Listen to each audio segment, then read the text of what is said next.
up, everybody? Can you tell what episode it is? Green Boys. By our clothes? We're the Green Boys. Green Alex is fist bumping. He's Boys! wearing all white. Yeah, dude, come on. Get out of You here. call yourself the Joker? Actually, he was called that by the patrons, but Oh, yeah, true. yo, you know, I earned this title.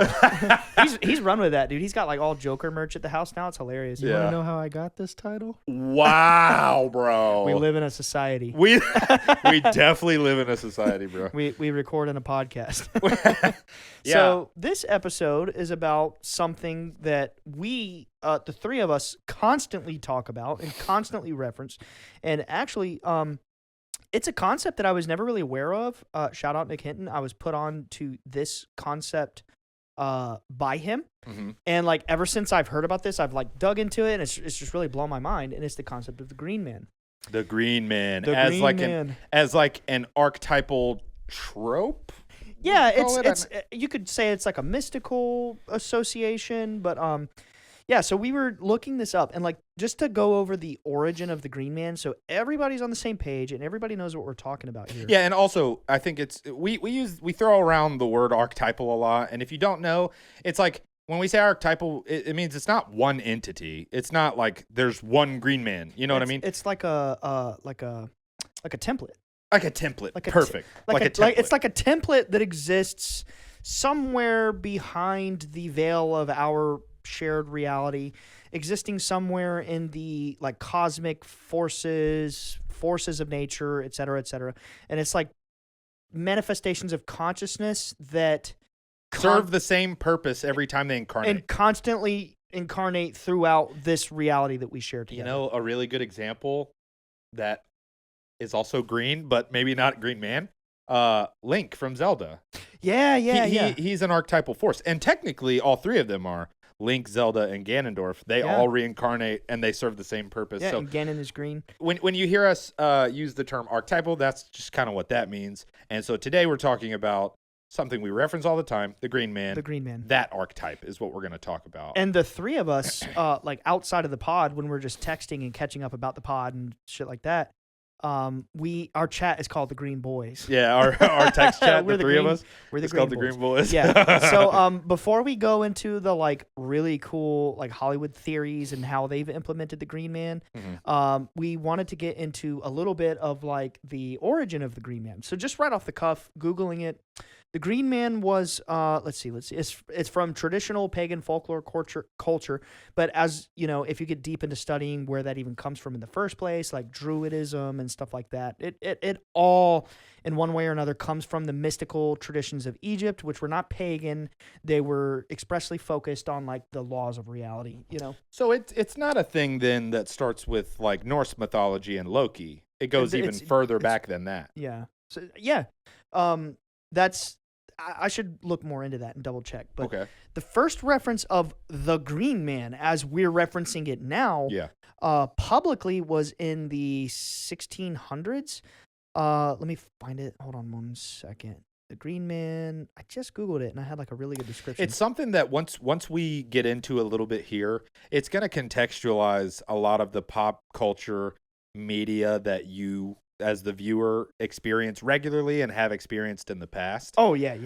You're going to be like, "Oh my god, that mold fits so many things that I've seen." I found it. So the Green Man is an ancient primordial archetype of rebirth. It is a legendary being primarily interpreted as a symbol of rebirth, representing the cycle of new growth that occurs every spring. The Green Man is most commonly depicted in a sculpture or other representation of a face, which is made of or completely surrounded by leaves.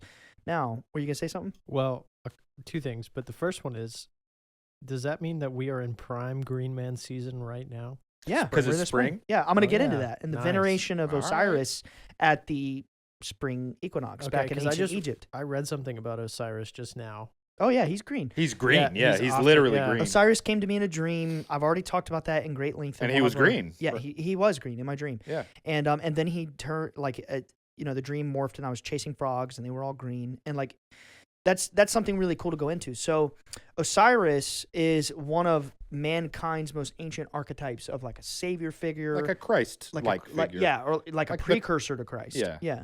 like the original Christ consciousness. Christ consciousness. Yeah, the story, the metaphor that the human who is born into this realm dies and experiences a transformation and, therefore eternal life beyond physical death. It's the symbol of you're constantly being reborn throughout many lifetimes. It's an archetype. We just explained archetypes. Exactly. The Christ consciousness is an archetype. It's like a mechanism of reality. Bro, are your eyes green? No, they're blue. Okay. my mom's green. I guess because of like the sweater, and Sure. I was looking and I was like, yo, do you have green eyes? It depends on the day. Sometimes you have green eyes. Alex has green eyes. My You wife do? has green eyes. Sometimes. My mom, Mine are sometimes too. Yeah. Mine are like brown, but then in like some certain scenarios, like Casey says all the time, like your eyes are so green they today. do change color. It's weird. Yeah. It's real. very My eyes are usually hazel blue, but they'll green. turn. Yeah. My eyes will turn gray. But They are they're blue. very gray right now. Yeah. They are like Sometimes they're gray. flat gray. It's weird. Yeah. But so the Green Man is a very ancient archetype, like pre-Christian for sure. And it, back in the times of Egypt, I believe maybe that's where it originated. Osiris and being this Christ-like figure who is reborn, and like then you get into the ancient mystical associations of the color green and what is even significant about it in the first place. Yeah.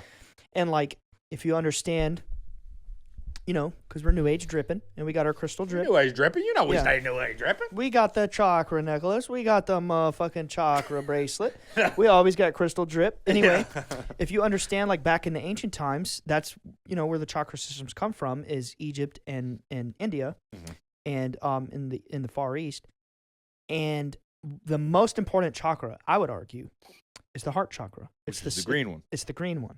It's the center of the soul. It's like where all love comes and flows through your being, and it is the mechanism by which you truly transform. Just real quick, it's funny because we typically associate love with the color red, Yeah, but and it's just weird that the like heart chakra's green. like ancient in terms of ancient symbolism, love in the heart is always like green. Well, the ancient Wow. Indian the reason they came up with those colors is because the ancient sages of India would enter altered states of consciousness through some of them. Bro, sage, a shade of green. Just saying. You want to know something crazy? That's true. My two wedding colors, and this was complete synchronicity. We just liked the colors. My two wedding colors were sage and mystic. Come on, bro. Come on, bro. I'm a Mystic sage, bro? Yeah, we're mystic sages. Come on, brother. By the way, another reference to green for any of those who are not aware, the term ganja comes from Hey, spit that truth. Play some Bob Marley. Let's get some djembes in here. All right, go ahead. one love. The ancient sages of India, believe it or not, this is true. I learned this in college, and like I took a course on Buddhism and Eastern traditions, Eastern religious traditions. We did Buddhism, Hinduism, Jainism, Sikhism, all that stuff. The Tao, et cetera, and like you learn that the Indian sages, they would just blow down on cannabis to reach altered states so that they could commune with higher consciousness. It's just like Rastafari. Yeah, or Rastafarianism. shamanism. I worked at Best Buy for a few years, and Yeah. like I worked with an actual Rastafari man. Like he practiced regularly. His entire family was Jamaican, and he taught me so much. It's such an interesting religion. It is. It's cool. And until right now, I did not know that there were other religions that used cannabis to like the oldest religion known to mankind. didn't Hinduism. know that. Yeah. Did not know And that. cannabis will probably heal the world. But anyway, that's not here nor there. Probably will. Probably will. But Yeah. so they would blow down on green to reach higher states of consciousness. And that's just it's that little bit of esoteric history. Like that's where the word ganja comes from. And actually, since Gone? from the Indian sages. Okay, It was so ganja. I It's got what you. it was. That's just what they called it. Yeah. Okay. Yeah. That's, I didn't know where that word came It's just from. either. history. It's real history. That's what my dad's always called it, ganja. Well, that's what Always. everyone's called. And people can dispute that all damn day, but have fun disputing facts. And You're going off. yeah. You popping off, dude. Anyway, so You wearing green and you acting brand new. I'm acting green today, motherfuckers.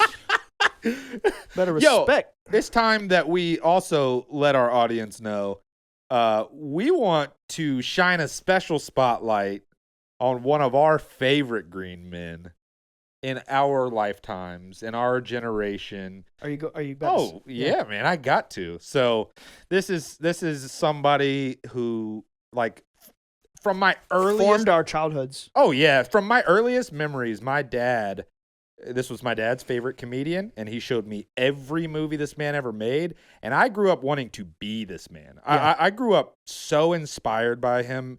I was like convinced, like, I'm gonna be him one day. Like, he is the coolest, funniest person I've ever seen in my life. I am talking, of course, about the legendary, The great Jim Carrey. Jim Carrey. Me and my cousin Warren, shout out Warren, we grew up obsessed with Jim Carrey movies. And like Warren is a huge Jim Carrey fan as well.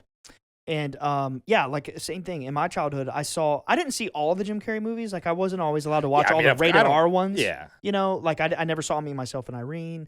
I never saw. That one's wild. I know. I need to watch it. I really want to watch it. It's good. It's great. Yeah, but like, and then I never saw Cable Guy. But other than that, Cable Guy's awesome too. Yeah, I just watched it in preparation for this episode. There are few that I haven't seen. Like, I definitely don't think I've seen every single, Jim Carrey movie and not ever. all of them are Like, like that brand. Yeah, like I never saw the number 23. Is that what it's called? No, but we're gonna talk about it. Are we? Yeah. Okay. I haven't watched it, but I've like broken it down. And before we get too far into it specifically, the reason we're talking about Jim Carrey is because low-key, he is our generation's Green Man. He is the Hollywood Green Man. But I think he is like we're talking about people. These archetypes reincarnate, and it's like each generation has one.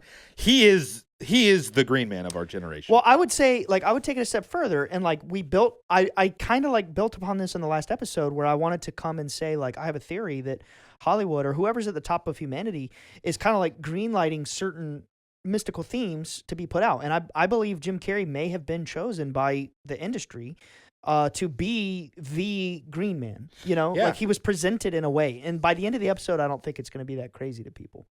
Yeah, so do we want to like rattle off a list, or are we going to do this? I think where I see it going in my head is kind of going through the chronology of like how he started as the Green Man and where he is now. Okay. If that's cool. Yeah. And then last thing I wanted to say before we fully move into that is I was just going to say, aside from the ganja thing, the ancient Indian sages, in addition to that, when they would meditate on the 7 chakras, and the colors came to them in their mind. So that's how the colors were associated to the chakras. Anyway, it was just a thought that I wanted to get out. Yeah.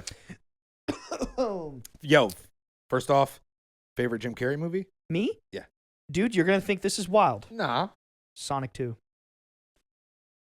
That was a little wild. I told you. Sonic 2.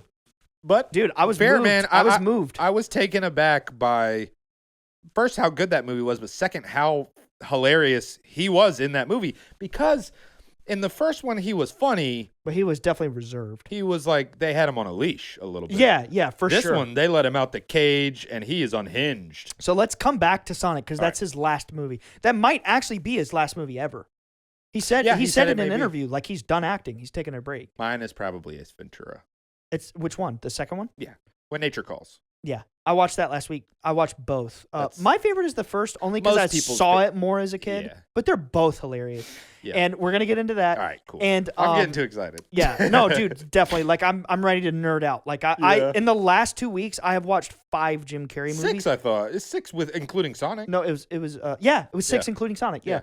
So I've just been like binging Jim Carrey content because we've known that we wanted to do an episode about this. Yeah. And let's take it back to the beginning. So his first movie comes out in 1994, and it was Ace Ventura. That's his first movie? I'm pretty sure it was his first. It was either Ace Ventura, Dumb and Dumber, or Dumb and Dumber, the third one, the Mask. What's his first? Look it up. Rubberface. Rubberface? I've never heard of 1981. That one. Oh, he must have been a kid. Yeah, he must have been like some deep cut actor. Okay. What's his first one as an adult? Well, let's see. Then Copper Mountain, 1983. I don't know those movies. Me either. Those are obscure. He must have been a kid. Finders Keepers, 1984. Once Bitten, 1985. Okay, hot take. I'm totally wrong. Dude, been working. Well, let me at least cover my tracks. Why I said that. So, Ace Ventura, 1994. Yeah. I think that was the first one he may have starred in. That was his breakout movie. Yeah. And I say that because he said that in that Netflix documentary, Jim and Andy. So that's why I assumed it was his first movie. Yeah, I think it's starring. So this is wild, okay? 1994. He has 3 breakout films. I was born that year. Just saying. Nice. I was born in 93. Shout out me. Yeah, that's crazy. That's my first shout out, I think. He had 3. It is. I've never had a shout out. Whatever. I don't you need won't get one Yeah. because every episode is a shout out. Taps the sign. So 1994, he comes out with his. He rises to the top of Hollywood. He was in that genre. He was one of the most famous people on the planet. He was the one. He was starring in major Universal Studios films. Yeah. You know, like he was the guy. He was the star. He of shut Hollywood. everything down. When He Jim changed Carrey comedy. hit the scene with Ace Ventura, everybody was like, "What do I even do now?" Like all the comedians were like, "Well, all right." The thing about Jim Carrey that I appreciate is that like he's funny. He's incredibly brilliant. I believe he's genius level IQ. Oh yeah, it's apparent. But like the thing about him is that Jim Carrey doesn't make comedy. He is comedy. Yep. He can make you laugh without saying a fucking word. And to me, that's genius. He can look at you a certain way and you're laughing. It's almost to the point where it's like a curse. Like he can't do anything without it being funny. Do you know what he said in the documentary? I'm going to come back and really visit the documentary. That was a great documentary. So good. It's on Netflix. It's called Jim and Andy, right? Yeah, it's something like that. It's an amazing Jim Carrey documentary. Yeah, I'm going to talk about it in detail because I just watched it last week. But so Jim actually says in that documentary that the curse of being a big comedian is that you project this character onto the world and then nobody knows you or wants you for you. And that's why successful comedians oftentimes kill themselves. Yeah. Because they don't know how to handle billions or millions of people know my name, but they don't know me. Yeah. You know? So it was a pretty emotional documentary. He goes into that a lot. And like, the real Jim Carrey, believe it or not, is a very calm, like reserved, just like Zen dude. Very deep thinker. And we're going to talk about that. So starting in 1994. Ace Ventura. He's doing comedy venues. He's a well-known comedian in Canada, but in his mind, he's like, I've got to go to America. Yeah, I've got to be big in America. Mm-hmm. I've got to get into that scene. That's the only way I'll ever see success. Back then, it was the only way. Yeah, he says that he says that in the documentary. He says I had to go to America because I had made it in Canada, but that doesn't really mean anything to us. We believe you've made it, like when you go to the States. Yeah. Then he comes to the States and he dominates.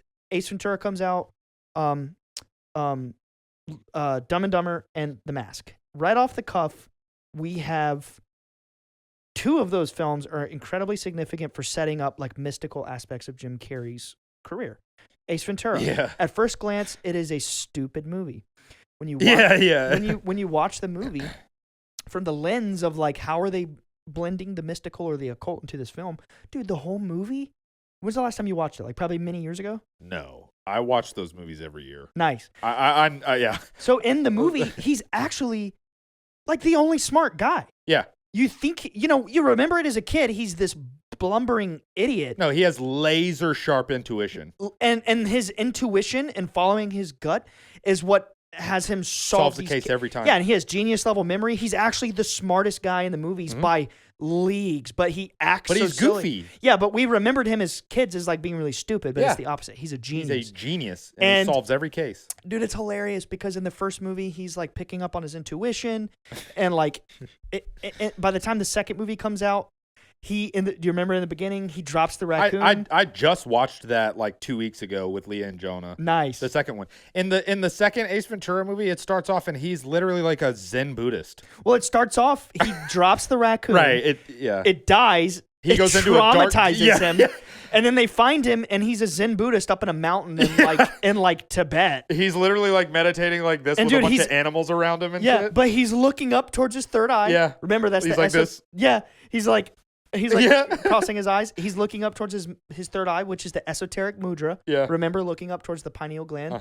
And he's like, I have reached intergalactic oneness. Yeah. That's right. The shaman guy tells him like, oh no, like yeah, you can leave with this guy and go solve this case. And he's like, but I have yet to maintain intergalactic oneness. And the guy's like, you have it. He's like, you have it just now. And then he's like, but where's my medallion of whatever? And he's like, here, take mine. I don't like it anymore. Yeah. He's like, I don't like it. They're just desperate to get him They away. want to get him out of there. And like by the end of the movie, he's like astrally projecting through the spirit Literally. realm to speak with the monks.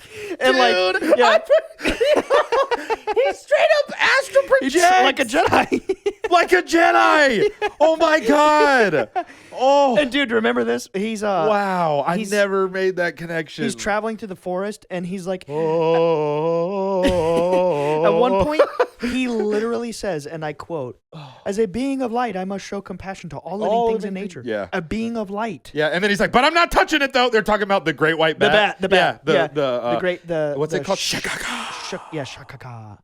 Yeah. And then every time they say it, they have to like bow. So it's just funny, like right off the cuff, his early rise to stardom, we have these mystical references. Yep. And then you get into The Mask, which was I believe it was his third breakout film. Dude. That is straight up Green Man, like literally Green Man. He literally wears the mask of Loki. They say it in the movie. Yeah, the Norse Green Man, the trickster god. Yeah. And when he wears the mask, he becomes this green entity with the power to shape reality. It's insane. And like let's real quick counteractively provide a little bit more context on the Green Man thing before we continue. So the thing with the Green Man trope, so as Ryan described earlier, like the earliest definition of the Green Man, what it has come to mean throughout the many generations that it's been depicted is it's someone who sows like positive societal change through chaos and mockery and goofiness and silliness. You know, some of the Green like Men, the Joker. Yeah, I was gonna say some of the Green Men that we talk about often on the show are like Yoda. He's like a wise old sage, but he's like silly in the old movies. You know, he's all silly and goofy. The Joker is a huge one. Loki in the movies and in the shows. And so brings us to the Mask. You know, yeah, but like, you know, even religiously, Loki is the Green Man of Norse myth. Right. So that's like an established cultural thing. Yeah. Like they're not being shy about it. No, they're not being at all. blatant. Like, yo, he's Loki. And he's the fucking Green Man. He exists in Norse mythology to just shake shit up. To constantly push Thor to be the higher version of himself. Yeah, which like, they say in the Loki show. Exactly. Yeah. I was about to say that. In the Loki show, it's okay. That show's amazing. It's been out for like over 6 months. Spoiler alert. Major spoilers. Yeah. But like, I wanted to reference that show in this episode too because it's brilliant.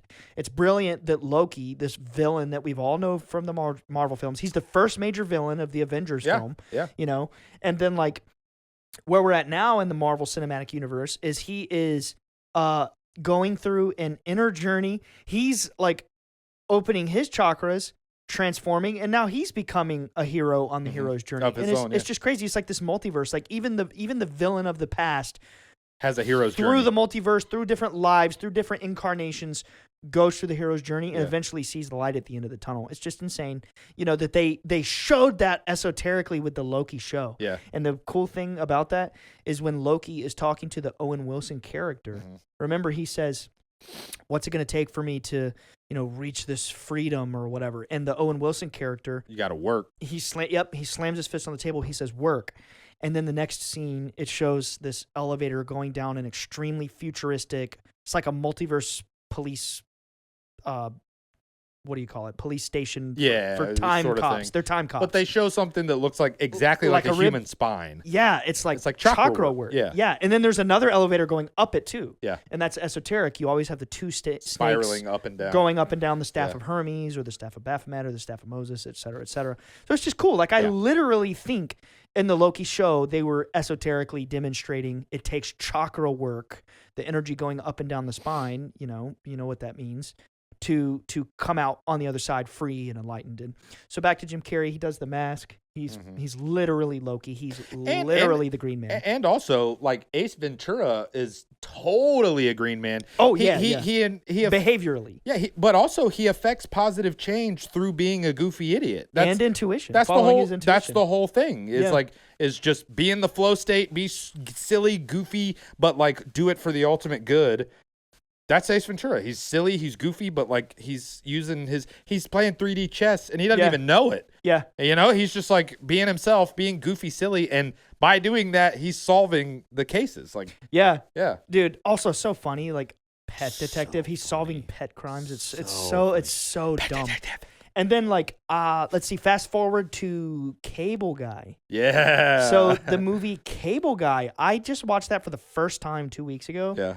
That movie was awesome. It's great. Because Jim Carrey is like this, he's this crazy, he's like this loner, but you find out at the end of the movie, he's this mastermind genius who is creating this concept of the internet, which at the time we didn't even publicly have. So that's just another example of Hollywood programming. Yeah. Like you remember at the end of the movie, he's on the satellite dish. And That's the most iconic shot of the movie. Yeah, and you find out that he was secretly giving everybody in the entire city free cable, and he was connecting them to be like, a precursor to the internet. Yeah. And he had this whole monologue like, future generations around the world in Thailand or whatever country, they'll play Mortal Kombat with their friends in America. Yeah. He literally says Mortal Kombat. Yeah. Like, and again, that's my theory. Like, coming out of the box, I believe Hollywood always has been predictively programming our reality and like sowing the seed into our selective consciousness for their future plans. Yeah. Like, dude, it's just crazy to me that in this dinky comedy in the 90s, they're showing like this future concept. It all came true. Yeah. Yeah. You got to think about like every time there's a green man somewhere, it just like perfectly fits in with this trope, dude. Like it always does. Alex, I know Alex's favorite depiction of the green man. We're going there. That's the next movie. Quick though. No. I'm looking at you're not. So talking cable guy, you're talking, basically talking about the internet. 96 is when the cable guy came out, and the .com boom pretty much started in 95. So like all of that internet stuff was like just starting to explode. And they like you got to watch the movie, dude. It's a great movie. Exactly. I mean, exactly what you're saying. It's really Hollywood funny, man. Inserting these ideas. ideas. They're dropping seeds into the collective conscious. They've always been doing it. Like like the Matrix, they had little subtle 9/11 things 2 years before 9/11 and other films too. But anyway, so back to Cable Guy. On the docket. What, 9/11? Still, floating out there someday. I don't know. Yeah, we'll get demonetized on that one. That one's a little nuclear. No pun intended. But damn. But so the other thing I wanted to say in Cable Guy is like this really made me blow a gasket because the three of us already agreed to do this episode. So after agreeing to do this episode, I'm watching these Jim Carrey movies and I see this in Cable Guy, and honestly, I almost like hyperventilated at how like, are you kidding me? Which part? Dude, so the main character, Matthew Broderick, he's being plagued by the Jim Carrey character because he's literally stalking him. Right. He's this crazy menace he just wants to be his friend. Right.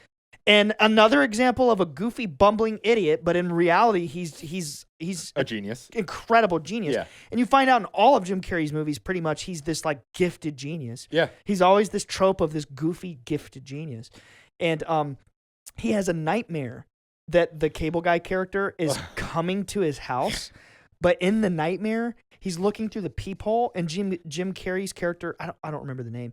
His hair is all like spiked up, and he's wearing these weird clothes, and he has contacts in, and his eyes are glowing green. Yeah. And he's like a demon. Yeah. He's a green man. He's like a spirit. He's literally like the spirit of the green man. And it's a nightmare, so it's like this little surreal scene. But like, in my opinion, that's probably other than the Mask, I guess that's the first reference following that very obvious one of Jim Carrey like being the green man. Like now we're starting to see the trend. He's the Mask. He's the green man.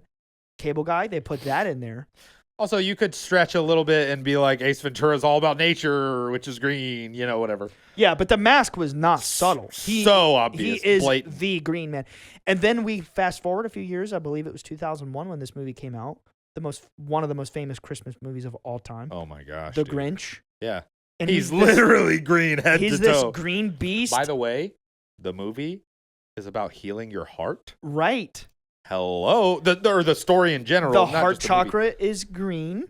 I mean, come on, dude. Yeah. Literally, the there's always a theme in Jim Carrey's movies. It's always like this transformation. Yeah. It's always a lesson. Yeah. Always like in The Mask. Like just to go back to the Mask because we kind of brushed past that one. If you haven't seen The Mask, first of all, it's one of the it's so iconic. I don't think kids today would necessarily get it, but like, who cares? Like, it's they would get it. They'd get it. It was back in the era. It was back in the era when they were like Looney Tunes. It was back in the Looney Tunes era. It's extremely whimsical, like very Who Framed Roger Rabbit, but like I love it. It's incredible. But the whole movie is him being a complete raging psychopath, chaotic tornado of an entity, but ultimately doing it for good. Yeah. Like ultimate, and the cool thing is, like, the lesson for his character by the end, his character's name is Stanley something. And which movie? The Mask. The Mask. The Mask. I think it is Stanley. It is. I think. It is. I know. Yeah. I've seen that movie a million times. It's Stanley something. Ipkiss. Stanley Ipkiss. Stanley Ipkiss. Yeah, Stanley Ipkiss. Yeah, Stanley Ipkiss. So the lesson for him is, in the beginning of the movie, he's this very, like, downtrodden, like, insecure person with zero confidence who's unhappy with his life. And then he finds the mask, puts it on. Literally, they say in the movie, it's the Mask of Loki. And if you put the mask on, you are imbued with the basically the archetypal energy of Loki himself. Oh, dude, another word for the Green Man, which will click with the UFO crowd.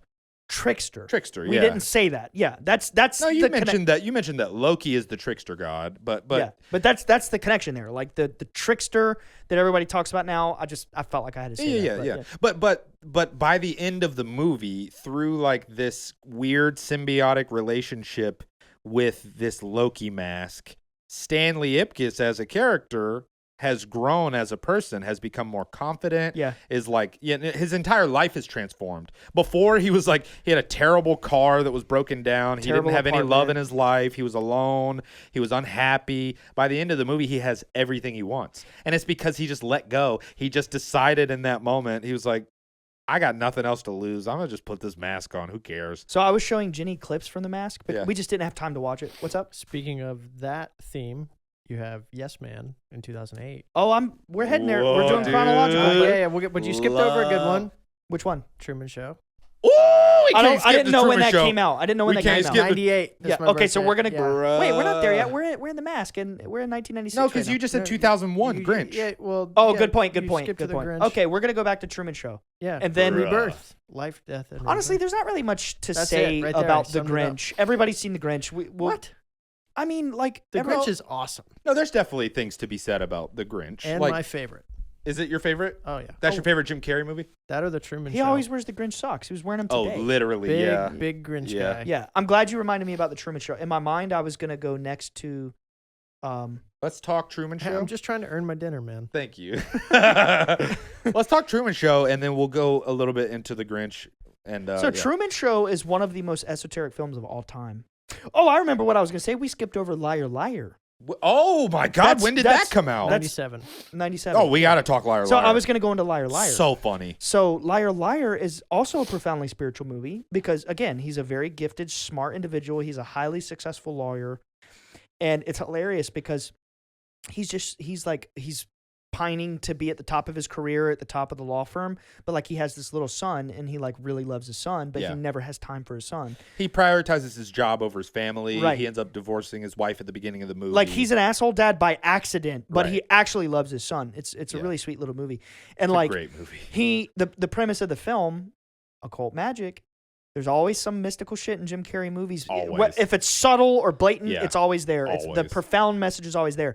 And like he doesn't show up to his kid's birthday party because he decides to sleep with his boss instead because Yeah. he thinks it'll help his career. Yeah. The little kid makes a wish, blows out the candle that his dad can't lie for 24 hours. And he manifested it. He manifested it, and by the end of the film, Jim Carrey is literally saying, "I'm a changed man. Yeah. Go Yeah. through transformation. Yeah. The truth will set you free." Yeah. And like because he's been telling the truth for Dude. 24 hours, it like changed him, and Yeah. he starts doing nice things for people. Yeah. And like in the beginning, he's an Turns his asshole to life the around. homeless guy. Yep. By the end, he's like sleeping on the street with the homeless guy, giving him his cash. Yeah. Like it's hilarious. It And is like a great movie. the truth will set you free. It's also honestly, it might be, to me, it might be his funniest movie. Like for me, It is truly purely funny. I was just thinking about that.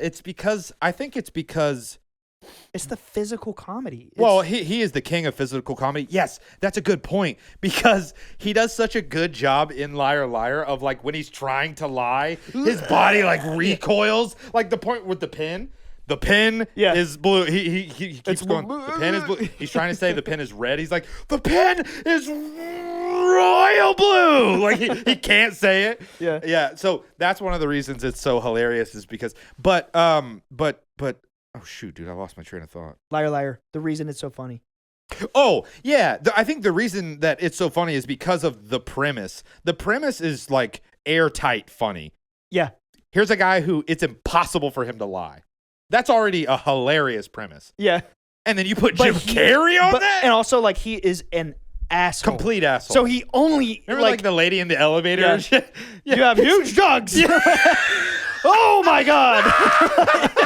Yeah, dude, Alex, you got to watch Dude, that movie, that movie is great. It's honestly really funny. Dude, this hot lady, this smoking He hot. doesn't know he can't lie yet. He doesn't know. It's like this the first smoking instance, I hot believe. lady walks into the elevator with him, and you can see his face. He's like, fuck. Like, he knows it. Yeah. He's like, you have huge junk. Dude, it's so Yo, funny. the first instance was the night before he slept with the boss. He wakes up, he's stretching, and like the kid just made the wish. The scene cuts. He wakes up, and she's like, last night was great. And he was like, yeah, I've had better. And she like just kicks his ass out. And he's like thrown out naked. And then he hops on the elevator, and then he has that encounter with the girl, and like he starts falling apart. One of the most legendary scenes from that movie, by the way, is when he's in the business meeting and he's just like, roasting everybody. Yeah, he literally goes to every person And they're just- screaming, laughing. They're dying laughing. He's Yeah. going around the room and basically telling his truth about each person in there, about how awful they are as people. Yeah. And he's like screaming it at their faces. Yeah, and he's like being bloodthirsty. And then there's, of course, the hilarious moment in the courtroom, like when he's like trying to lie and he can't. Oh Yeah. my God. It's so good. And also, when did Alex, when did the Batman movie with the Riddler come out? I am so glad you brought that Yeah, come on because now. I forgot about Yeah, it. But come on that's now. like Hang on. I didn't watch it because I've seen it thousands of times. I'm watching the elevator scene. Oh, come on, Alex, you gotta we need you. The last thing that I was gonna say about Liar Liar, do you remember, dude, think way back. Like when me and you and my brother and Warren, we were all like first really hanging out all the time. Yeah. And do you remember what we would always quote? Here she comes to wreck the day. Oh my God, I forgot about that. We used to say that every day. Oh, Liar, my liar. God. That was like our quote as friends. And just over So time we forgot. funny. Yeah. Warren was always saying that. And remember, let me show you something. Let me show you something. Yeah, that's Fire Marshal Bill. Yeah, yeah. Batman Dude, Forever 1995. There. Oh, perfect. 95. 95. So, again, 95. I was going to call him Ace Ventura. Jim Carrey, He is. who is he in Batman? He's the Riddler. The freaking Riddler, the Green Man. He Literally wears head green. to toe in green, question marks. He's got orange and hair. he's a complete chaotic lunatic character. He's a goofball. Like it's Yeah. the Green Man. He's the a Green typical Man. Jim Carrey goofball. He's But affecting again, societal- he's a gifted genius. Genius. He's affecting societal change through chaos and like disorder. And it's all about mind control with the TV too. Come on, dude. conspiracy nod there. Can you Yo, get more that obvious? movie is honestly really good. I know it's cheesy. I know it's a dated 90s No, film. it's But like great. it's a great movie. It is. Yeah. It's an awesome like. You know, for people who just like love Batman for what it is and grew up with that movie, that's the probably, you know, the only Batman I've ever seen that made me really feel like this Like, is I'm Gotham. I'm inside of a comic Like this book. is Gotham. Yeah, like that That's- movie is honestly That's one really of the cool. Tim Burton ones, right? No, it's the first one after Tim Burton. Oh right. It's Val Kilmer, Tommy Lee Jones. It was right. I can't remember the director off the top of my head. Yeah, it was truly amazing. You know John Favreau's in that movie? He's like a security guard in the background. What? Yeah, he's not like a main role. You wouldn't recognize him. You would have never known that if I didn't tell you. That's crazy. Yeah, it's just like a weird cameo. John Favreau. Yeah, so Riddler, we can't forget about the Riddler, literally iconic. like that's the Green Man, bro. Iconic. And yeah, so I guess the next one in the chronology, Alex. Truman Show. The next we got to talk about Yeah, the Truman Show. Okay, Yeah, that we gotta talk deserves several minutes. about- Yeah, we got to talk about One that. of literally one of the most esoteric films of all time. I believe it's set out to do what the Matrix did in a different way before the Matrix. I was thinking the same thing. Yeah, it's the same Same vibe. concept. It's the same expanded concept. It's just one is a dope science fiction action movie. One is a kind of like a low key comedy drama. Same premise, same end result. And like for those who haven't seen the Truman Show, I 1,000,000% not only recommend it, but I implore you to watch it. If you haven't seen the Truman Show, you have to watch. And the Truman even Show. if you're not a fan of Jim Carrey, Yeah, it's one of his movies where he's not like, Right, he's not right. goofy. Well, I mean, he's still his silly, goofy he self. is, but it's he's- like dialed down. Yeah. You know, it's more of a serious flick Way with down. with Yeah. Yeah, way down. Yeah, it's dialed down. Like Yeah. anybody can watch this movie. Because I know a lot of people can't stand Jim Carrey. Like my mother-in-law, she hates him. Yeah. She's from Germany though, and their Right. humor is way more dry. So anyway, So the thing about his character in the Truman Show, his character Truman, it's not like that character is like the Green Man trope, but interestingly enough, it's the reality around him. yeah, I was gonna say interestingly enough, I think that like Jim Carrey himself was playing the role of the Green Man by making that movie. Right. You know what I mean? Like Right. because To try and affect us, the viewer. right. That might sound a little yeah. far fetched, but like It's not though. And I don't want to say too much about the Truman Show in case there are people who haven't seen it. Well, we'll just give a spoiler warning and we'll say Okay. skip ahead. Spoiler We alert. got to discuss the good stuff. Yeah, okay. It's too juicy. Spoiler alert, if you haven't seen Truman Show, skip ahead 3 to 5 minutes. Yeah. So, like, the most mind-blowing thing to me that indicates that this is a film written by people who, you know, likely are initiated into the mystic traditions of the past, Yeah. which I fully believe Jim Carrey is by the way you see him talk in the public. Oh, and he stuff. talks about it all the He's time. got to be leaking these concepts into his movies like that. He has to be initiated or like grasping at these traditions and studying them, whatever. Dude, so it's about Truman. He doesn't know it until about 2/3 through the film. It's like the climax of the film, and then the rest of the falling action is him like dealing with this. But he's born the first ever star of, I mean, you know this, of course. But he's born the first ever star of a reality show. An experimental reality show. But he is the show. And, like, he was purchased by a Hollywood studio. So, like, from the moment... Yeah, like his mother, like, gave him up after birth. So the moment he's born, he's owned by a Hollywood studio, and they constructed a massive... I mean, you couldn't even build something this big in real life. It's like a CGI shot when it shows it. It's this massive geodesic dome that creates all of the atmospheric conditions. And, like, every moment in... It's the size of, like, a large city. Oh, yeah, it's massive. And, like, you look up and it looks like real sky, real sun, real clouds, rain, lightning, all that. Yeah. And he doesn't know it, but there's cameras in every position of his life, like in his mirror, in his bathroom, in his... Everywhere. In the street. Every single person that he interacts with in his life is scripted. And they have mics on them, cameras on them. Yep, and they're all in on it. Everybody. The whole city, his He's whole family. He's the only one who's not in on it. He's the only one who's not in on it. Yeah. And it's like that Matrix, like it's a simulation, but it's a different angle. Yeah. His whole life is simulated.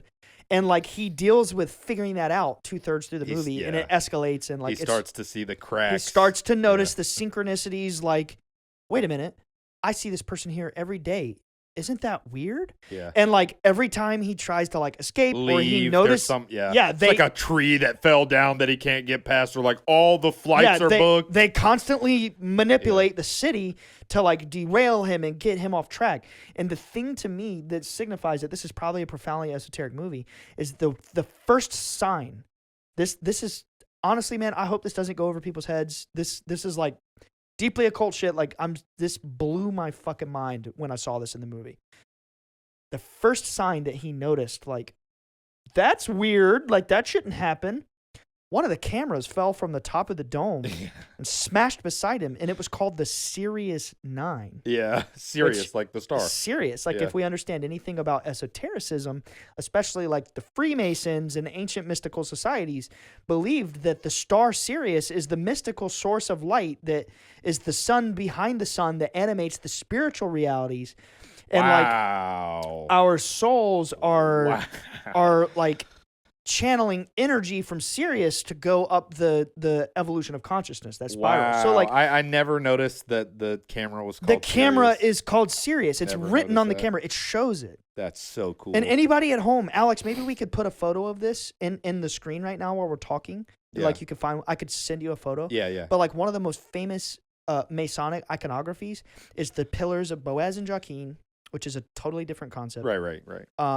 And it's the stairway leading up to the gates of heaven, but in the gates is a blazing 5-pointed star, and it's the blazing Sirius. Sirius, yeah. The star Sirius, although 99% of the waking world living in this little Truman show that we call life, they have no fucking clue the esoteric significance of the star Sirius. Yeah.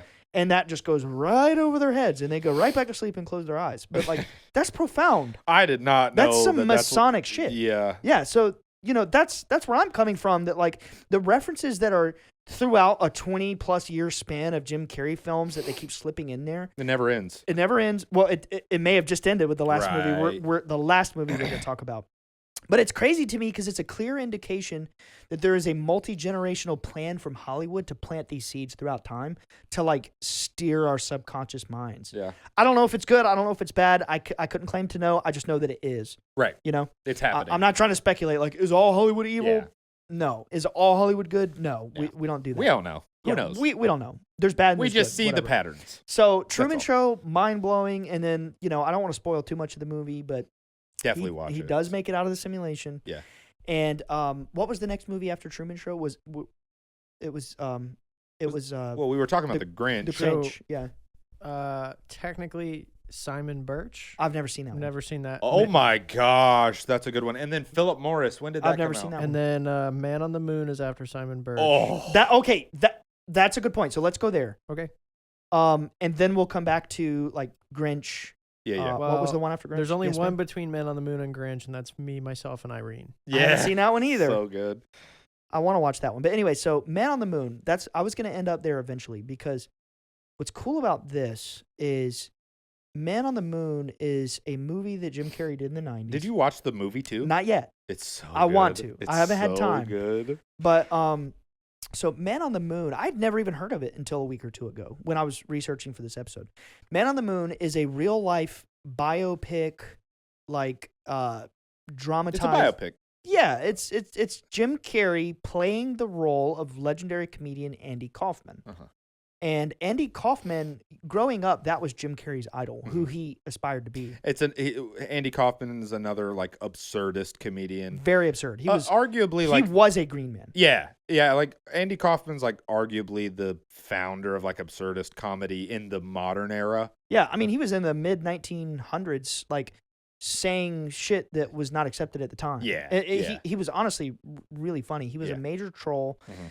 And like, dude, this is wrong, but I think one of the funniest things Andy Kaufman did is He did some wild. yeah, no, he stuff. was intentionally provocative Yeah. to try and upset people because he was like a green man. And you know, like one of the funniest things he did was he held professional wrestling Yeah, matches, I knew you were gonna say that. but he only wrestled women, so he Only could kick wrestled their women? ass. Like what an idiot. And then he got challenged by a professional wrestler and actually sent him to the hospital. yeah, like got the shit beat out of Yeah, him. he got his ass beat. Yeah. That's a major part. He of would the do documentary. shit like come out on stage for a 20-minute set and just jog in place the whole time Yeah, and do nothing other or than he would that. just improv like nursery rhymes and shit. Like he would just do the Dude, weirdest I mean, stuff. truly bizarre, Yeah, absurd He humor. was out of the box. Do you So remember naturally, there was nobody better to play him in the biopic than Jim Carrey. Yeah. Do you remember the character? I can't remember the name of the character, but the real Andy Kaufman had a character. It was like when Jim Carrey had Yeah. the glasses and the wig, and he was Yeah, like, I don't remember the name Yeah. either. Yeah. so funny, dude. I He was had, like, prosthetics on too, right? Yeah. Yeah. Dude, I was dying. I So was funny. dying. And Andy Kaufman would dress up as this real character, Alex. And he would go, I'm just telling you because I know he knows this. He would go on real like talk shows like Johnny Carson, like the biggest show at the time, fully in a costume that they're not expecting. And he would just be like A completely different. just just like a hateful, like just trash them and just like method act and never reveal that he's Andy Kaufman, although Never. everybody knows it. Yeah, because And for they invited years- Andy Kaufman to come Yeah, on the show, and sometimes he shows Andy up Kaufman, as a different person. Andy Kaufman wouldn't show. No. It's this guy who had a name and everything, and he ran this bit until he died. Yeah, he had like an accent. He had a whole backstory. He had a Yeah. whole life. So Yeah. I'd say similar to God, what's his name? Who does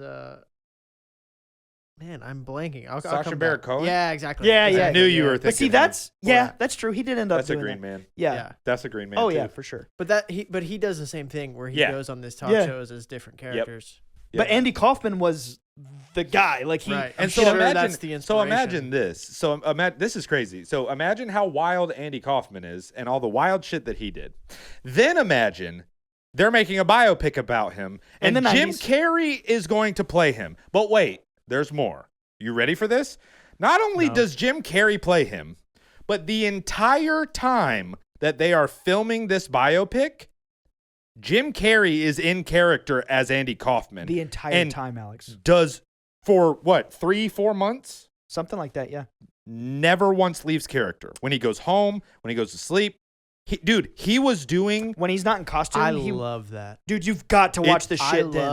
I love watching actors and actresses get listen to me. far into it. In the documentary, Jim Carrey says like, "I disappeared. I didn't exist." Dude, I genuinely believe he had a psychotic break. He did. From being. He says he did. It's what it's about. I mean, like, you fracture your identity. He literally like believed. He was him. Like, yeah, dude. If people on set called him Jim, he would say Andy. Alex, it got so He'd severe. say it's Andy. Listen, it got so severe. The real Andy Kaufman died of cancer. Oh. It got so severe that Jim Carrey was in character. This was footage Universal never released until a few years ago when they made this Netflix documentary. It got so severe, dude, and everybody was so like, oh my God, Jim Carrey is like, he is Andy Kaufman. Dude, they literally, there's footage of this and everything. They bring Andy Kaufman's living relatives to come to Jim Carrey to speak to him as Andy Kaufman for comfort. And like Andy Kaufman had a daughter that he gave up for adoption that never met him. Jim Carrey meets her and they like cry in each other's arms. And she's like, I finally met my dad. Like, dude, it's wild, dude. He was not Jim Carrey. It is wild. He was not Jim Carrey. He became, how about this, dude? I'm getting chills talking about it. Me too. Yeah. I am too. You should definitely watch it, dude. Bro. He started fighting people that Andy Kaufman had problems with in real life. It was the wrestler. Yeah. He would confront them in real life and be like, this guy's a fucking asshole. Like literally like fight on set. Get into fights with people that Andy had problems with. Method acting or Oh no. He was possessed. Yeah. Channeling. I believe he was Hollywood. maybe channeling Andy Kaufman. Like Yeah. I believe he was, you know, I don't think Jim Carrey's crazy. I don't think he's, you know, schizophrenic or whatever, but I believe he was so into this that he probably had a psychotic break or a severe manic episode or something. And like, he genuinely was, in his mind, Andy Kaufman. Jim was gone. He talks about the fact that it took him like a year to come start back feeling like Jim Carrey again. Yeah, and he that. never wanted. He Dude, never. Holy shit. He never stepped into the Andy Kaufman role again. Like they did some No. more shoots after the He movie. couldn't. He walked away from it. He's And like, you I can't. you don't even have to watch the Man on the Moon thing to watch this documentary. I'm gonna find the documentary. It's on Netflix. Just look up Jim Carrey it's on called Netflix. Jim and Andy. It's yeah, called it's Jim a and Netflix. All right, I'm gonna watch It's it. on Dude, Netflix, dude. It's riveting. It's mind blowing. And then the next thing. It will rip you to shreds. So it is incredible. So here's the best part. Jim Carrey in the documentary, he's present for this. Like he's being interviewed, and it's a modern documentary, like only in the last few years. Yeah. And like he's being very open about his life and how he got to where he is today as one of the most famous comedians of all time. And I'm not fronting you. I'm not kidding. He straight up says in the documentary, manifestation. When he said when he made it in 1994, he got his first $10 million check from one of those movies, like Liar Liar. It was whatever. Ace Ventura. Ace Ventura. He got a $10 million check. He said before he got that check, he wrote a check to himself for $10 million. He got it. And he literally on the documentary, he attributed his entire life to manifesting and believing what you want to achieve. And he said, he literally said, like, we're all born into this life and we're pushed to believe these certain religions, and like it's just all these labels, man, and like we just are these beings in the cosmos. And he talks about, like, he literally says this too. He said every movie he ever made in his career was a secret reflection of his internal state of consciousness.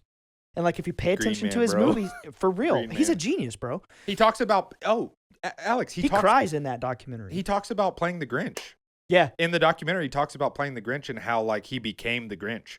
And how, like, when he had the makeup on, when he had, like, all the costume and the makeup on and everything, he was like, I wasn't human anymore. He was like, he's like, as soon as I smiled as the Grinch, he was like, Jim disappeared. He was gone. Yeah, he was talking about things he did to get into characters to become them.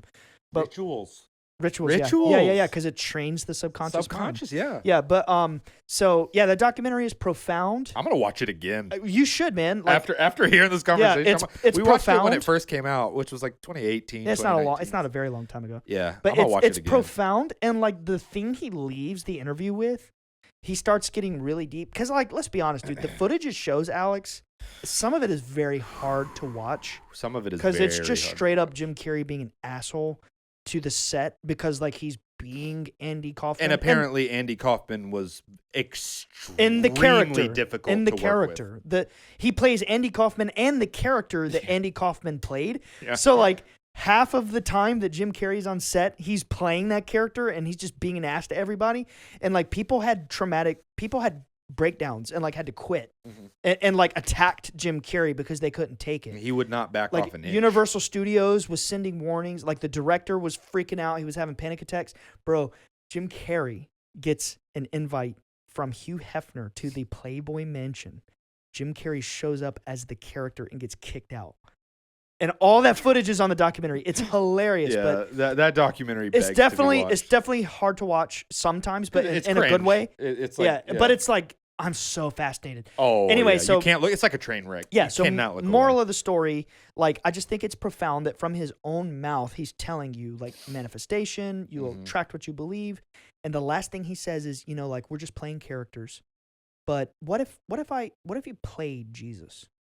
Yeah. He literally says, like, what if you played Jesus? What if you played Jesus? And he smiles. And then the documentary after that is just like over. But I think he's telling people like, you just saw this footage of me like becoming, a different person. These characters and these archetypes and these personalities. But what if you just like in your mind, just, you acted like Jesus, like you be a profoundly positive person is essentially his message. Like the message he was giving was that we all have the power to tap into these positive archetypes and like receive their energies. It's profound shit, dude. It honestly blew my mind. Yeah, if absolutely nothing else, it's got to be like the most entertaining documentary you could watch. It's my favorite I've ever seen. I didn't know you watched it in preparation for this. Yeah, dude. Like you guys tell me to watch a lot of stuff. This one's good, bro. One you're gonna this watch. One's and good, I'm man. like that genuinely intrigued, and I am going. Hey, to watch it's good. It. Everybody, major win. We got him on Game of Thrones. He's seen Dune. He watched Dune. Yeah, I knew that. Yeah. Oh, okay. By the way, so random. Sorry, guys. They just announced for Dune 2. You've gotten to the part in the book where they mentioned the Padishah Emperor, right? No. Oh, okay. Well, anyway, like just got to Arrakis. I'm still early. Gotcha. So they mentioned him very early on, but like the overarching main antagonist is this emperor. He's called the Padishah Emperor. Or Padishah, I don't know how it's pronounced, but they just announced who's playing him, and it's freaking Christopher Walken. Yo, that might be really cool. It might be really cool. I mean, come on, if Colin Farrell can play the Penguin, like, which, by the way, that was such a good performance. I know, like Christopher Walken. I love Christopher Walken. He's funny. He's awesome. I'm kind of curious to see that. I am too. Yeah, I read I'm not it even and I mad was about like, that. okay, all right, Come on. Like it's not like he's gonna be Christopher Walken as the emperor. He's still an actor. I think he's hilarious, man. Yeah, he is I love funny. Christopher Walken. All right, what are some other notable? So we're done with the documentary. We did not get into Yes Man.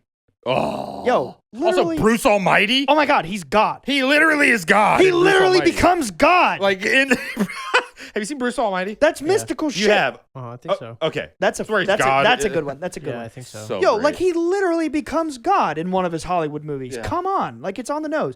And then Yes Man. What is Yes Man about? Yeah, I like Yes Man. It's great, dude. He's having a kind of the opposite of Liar Liar. It's funny. Yeah, he can only say yes. Yeah. And I haven't seen Yes Man, ironically, since the week it came out, and I was like a teenager, so I'm going off memory here. But it's just funny. I distinctly remember Casey loves that movie. We've seen it many times. It's great, dude. He goes to like a metaphysical church and learns about the power of positivity in the word yes. And like for the rest of the movie, he can only say yes. Yeah. And there's definitely, I mean, come on, like law of attraction, mysticism, affirmations, like it's on the nose. Were there any other Jim Carrey movies that I skipped over before I get to my one that Sonic 2? Is there any that you wanted to talk about? Let's see. I don't see any. Let's think. There's not really much reason to talk about Dumb and Dumber. Yeah, I don't know that there's anything mystical. No, in that it's one. just kind of them. He's just being a dumb. Just pure goof. Yeah. We got Bruce Almighty, which that one's so obvious. He's God. Literally, like what else can God you say in the about movie? it? It's the most mystical thing. I can run through them here. Yeah. Run through them, please. Eternal Sunshine of the Spotless Mind. That's a good one. Oh, and the number 23. The number 23. You saw Eternal Sunshine, right? No. Yes. I don't remember it that well. I fell asleep, but that movie it was late at night. That movie will make you cry. He talks about that one in the. Yeah. He talks about that in the documentary. Yeah, so not a funny, silly Jim Carrey movie. That one's a drama. That's a very It's emotional more of a sad movie. Yeah. drama, but a lot of psychological, spiritual type stuff in it. I wouldn't say it's very like occult or esoteric. Keep going, Alex. Series of unfortunate events. No, Awesome. I don't know if it's. Yeah, anything. It's not relevant. Fun, No, Fun but with Dick awesome. and Jane. Horton Hears a Ooh. Who. I Love You, Philip Morris. That's I haven't such a- seen that one. that's such a I've good seen movie. Fun with Dick and Jane. It was all right. I Love You, Philip Morris. Literally zero esotericism. It's about him and it's like I don't want to spoil it, but I know it's it's about. He's like it's him and his like boyfriend and they're like I'm not gonna say. I don't want to spoil it. It's a great. No, I've heard think- it. yeah. I've heard it's phenomenal. It's a I just haven't great- seen it. Great, and it's based off of a true story. Really? Yes. Wow. It's Yeah. No, I'm in a great. kick right now. Like I wanna get. It's like a fun heist kind I of. want to watch Man on the Moon. Man, that movie's. So Yeah, Wow. I'm sold on it now. I want to watch it. well, Yeah. Man on the Moon is the real Is the movie. actual Right. bi- Well, yeah. I want to watch the documentary. Watch the and then movie. documentary. I haven't seen Man on the Moon either. I'd be down to watch it with you if you. Get through I the would do it in documentary. that order. It Yeah. kind of Yeah. reminds me of the Room. Right. With the James Franco movie, Yeah. I watched. Disaster Artist. Yeah, Yeah. I I watched bought the that. book. I love that movie. like, I love The Room. I'm a big Tommy Wiseau fan. Yeah, me You too. know, I follow like- him on Facebook. Did you follow see him on him doing the Twitter? Joker? Yeah, Yeah. Yo, he auditioned. He Yeah, wanted yeah, to be the Dude, Joker. his tweets are awesome. Oh, he's hilarious, dude. I'm just gonna read one. He is hilarious. Yeah. What was what's- There was another movie we were gonna. Oh, my favorite movie. The one I said was Sonic. Yeah, I'm Yeah. gonna end up there. I'm gonna go a little hard on that one. That's his most recent movie, and apparently his last movie. According to him. Yeah. So what what other ones do we have, Alex? Are we missing any That's it others? on my I list. think we've hit That's the it? major Okay. ones. Yeah. Okay. That's it. Yeah. Anything you want to say about Sonic? I already have the. Me? Yeah. All right. I want to say this about Sonic. Number one, I'm like diehard Sonic fan since day one. Like Sega Genesis, OG Sonic. Yeah. Love Sonic. Sonic Adventure games. Diehard Classic. fan. Hundreds of hours in Sonic Adventure 2 Battle. Yeah. I've played and loved almost every Sonic game. Some of the new ones are kind of whack, obviously, but like Sonic Generations is amazing. Yada yada yada. Whatever. Can't say enough good stuff about Sonic. I love Yeah, Sonic. it's an icon. Yeah, first movie came out 19 maybe. It's not long ago. 2018, 2019, something Yeah, like something yeah, like yeah. Went in with very low expectations Yeah. and was pleasantly surprised. Well, the world memed the hell out of Right, it, so like we yeah. all expected it to be bad. and went in pleasantly surprised. I was like, pretty good. Yeah. You know, like Cool pretty, movie. Pretty good movie. Cool, funny, lots of fan service. I was like, pretty good. And Jim Carrey as Eggman, I was the feeling that I felt from it was like kind of weird, but pretty funny. Yeah. I was like, definitely not his funniest movie. Seems pretty reserved. Seemed pretty like stick to the script, sort of. But hey, it's funny. Sonic 2? Dude, that is a true Jim Carrey movie. Sonic 2 was unhinged. That's like the Grinch. It's like it Ace was like they Ventura. it was like the dial on Sonic 1 in every way was on like 5, and in 2 they turned it to 11. Like including Jim Carrey's performance. Yo, so Sonic 2, It's definitely incredible. People are gonna flame me for this. I don't care because we got the crystal drip. We don't give a fuck. That's why we don't care. All the haters can bounce right off the crystal. Yeah, we're gonna power pump that one. What do they say in the Yeah. movie? They say power bump. Yeah, Power bump Yeah. in Sonic 2.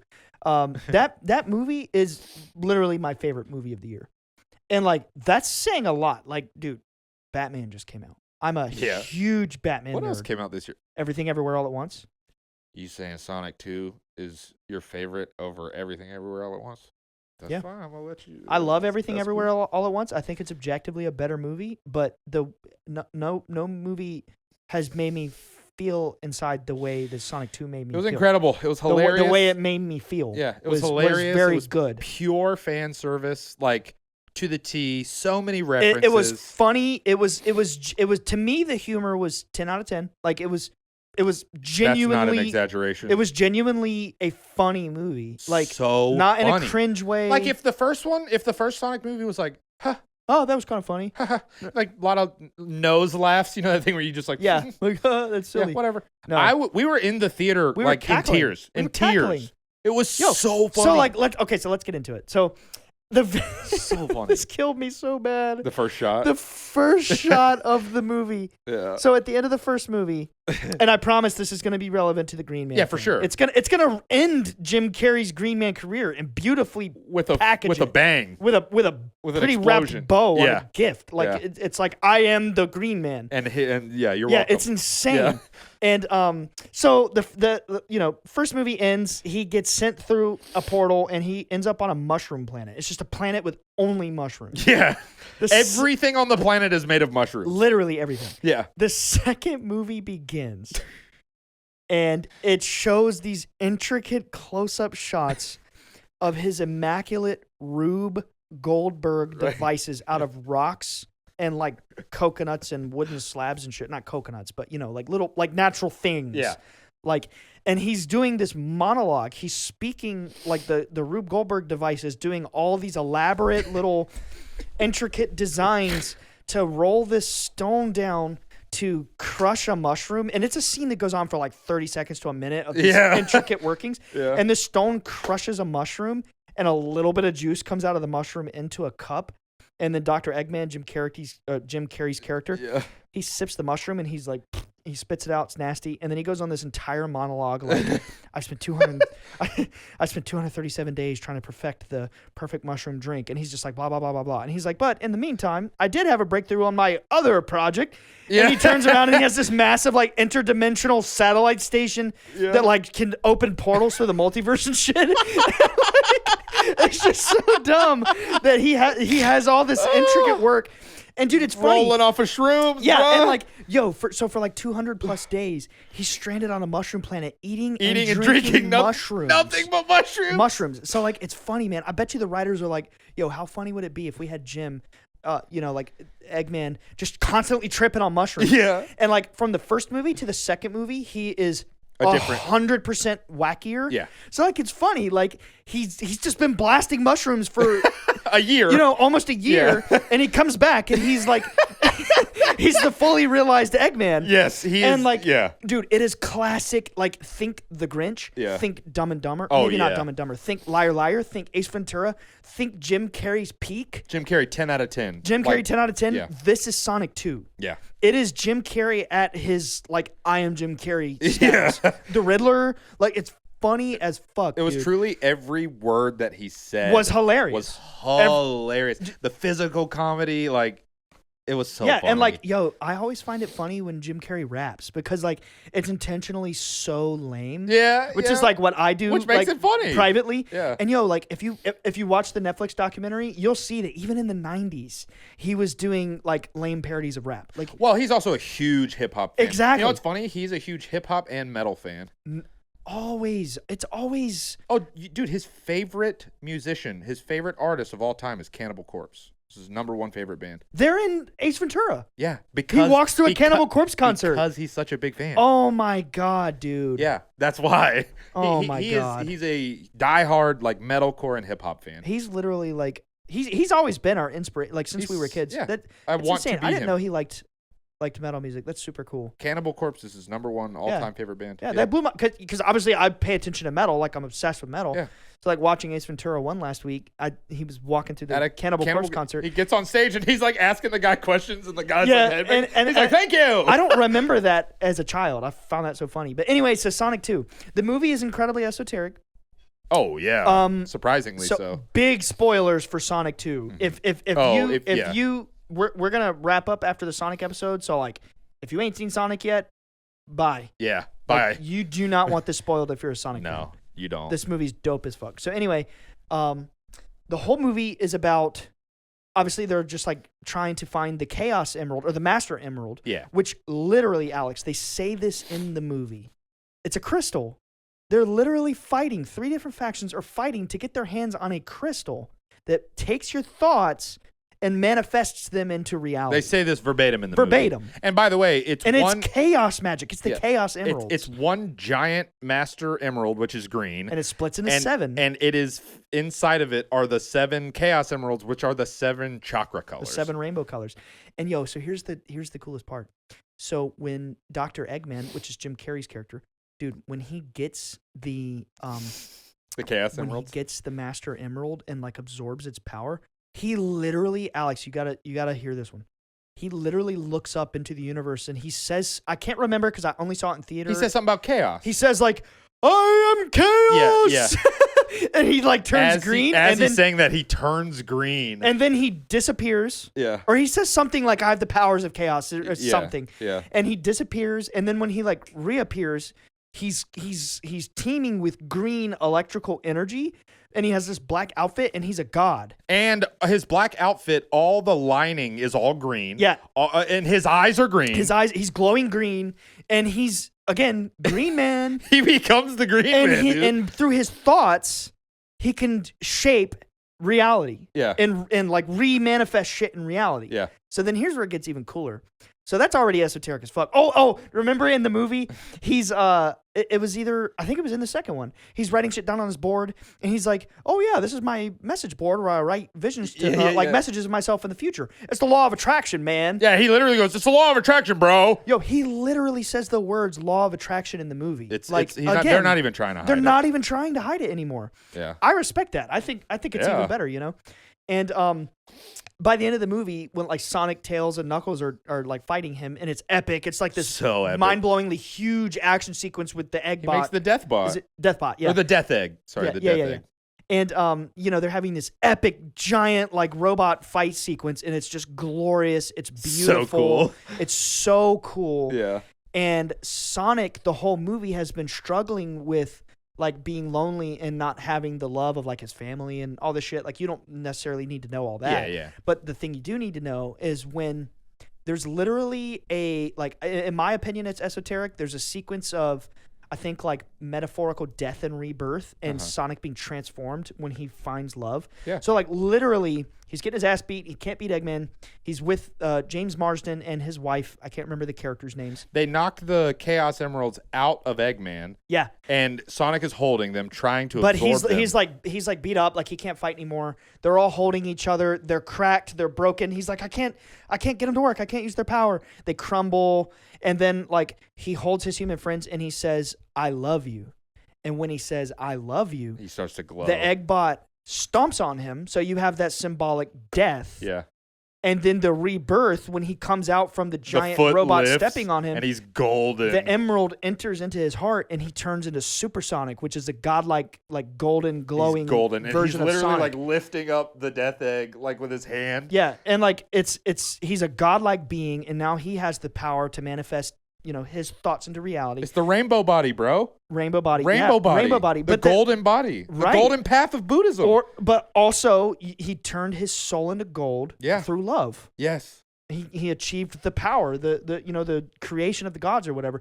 And they even make a joke of him being a godlike being. Like he reaches up into the sky and he calls down a lightning bolt and it claps on his hand. Yeah, they're like, is he even Sonic anymore? He's a god. And he goes like this, and this massive torrent of energy shoots down. It's so epic. And what he did was manifested a chili dog in his hand because that's like his favorite food, and then he just eats it. But like again, talking about esoteric symbolism, if we're looking through a mystical lens, that's all right there. That's all. That's actually. I was doing the guy on Mudra. Yeah, I was actually doing the guy on Mudra. But anyway, so if we're looking at it through a mystical lens, you always have the concept of the hero being worthy of the power of the gods. The two archetypes you would associate that is like Excalibur, the sword of Arthur, or Thor, the hammer, and like Sonic was worthy for the lightning is symbolic of Thor. God, like the chosen godlike figure, whatever. He was worthy, and he transformed into gold when he found love. So again, through the green door, through the heart chakra, the green man, that's what it's all about. It's just the heart chakra, love and transformation, rebirth. Remember, the very start of the episode, we said the green man symbolizes rebirth. Yep. That's what my dream of Osiris was about. Was rebirth. I was reborn from. You're like catching frogs, and they would die and then be reborn. And this was this is gonna sound weird, but I was spiritually enslaved to what my family and all the critics of my family thought I should believe. Right. And like I was holding on to this old-fashioned Christianity, but I was like reaching out to understand the experiences that happened to my father and my family. Then I had the dream about Osiris, and then he was speaking to me, but I didn't hear words. It was like in my thoughts. And like then the dream changed, and I'm chasing frogs. And like in ancient Egypt, the frogs and the phoenix are symbols of Osiris, which symbolize death and then rebirth, transformation. Osiris's skin is green, but also like it hit me like these entities. I know they communicate through dreams because they told my father, and like it's starting to click with me that these entities have been teaching me occult secrets in my dreams. You know, like I found Osiris and all this mystical stuff and Rosicrucianism and Hermeticism and all this stuff. I discovered it because I had a dream that propelled me to push forward. And that, my friends, is why I feel such a connection to H.P. Lovecraft. What? Wrong episode. Way out of left field. Wrong But episode. Anyway. Wrong episode. Yeah. But I wanted to shock y'all with that one. But yeah, so like it's just mind blowing. Like I feel like Jim Carrey just dropped the mic with Sonic 2. If you haven't seen it, I implore you to watch it. It's awesome.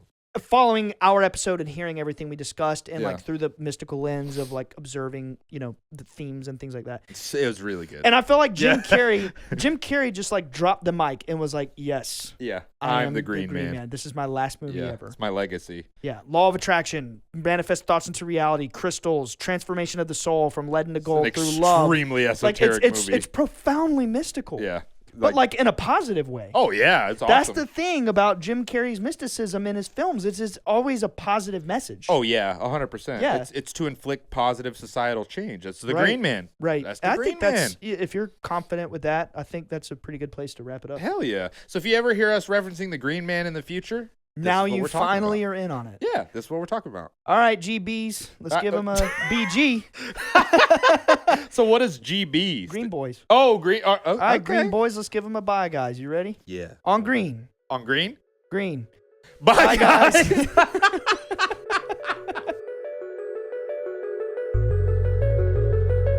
Thank you so much for watching. If you want to see more, check out our other videos. And before you go, don't forget to subscribe. See you next week. Peace.